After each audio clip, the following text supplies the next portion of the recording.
За ингээд эхлээд бид нэр юу яа л да. Нэрнээсээ эхлээд бодох ёстой юм байна уу гэж ойлгож байна. Төрийн алба гинөө, төрийн албаны зөвлөл.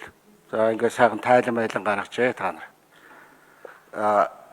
Тэгээ төрийн алба гэдэг чинь яад гэрнэ. Төр гэдгийг та нар яг юу гэж ойлгоод байгаа? Нэгдүгээрт.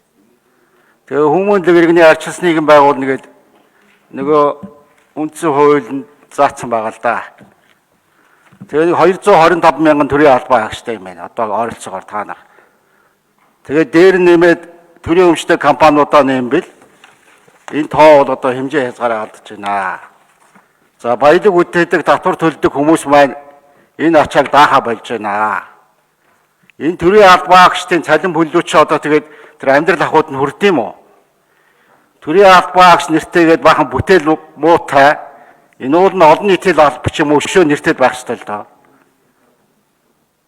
Гэтэл одоо баахан хүмүүсийг энэ цуглуулж чаад үр дүнгүй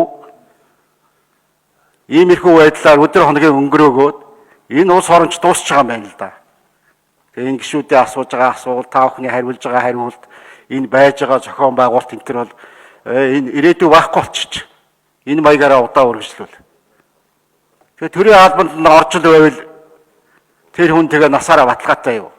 Яг л дундад зүүн кастын систем шиг тэр социализмын үе шиг сонсогдоод байх юм.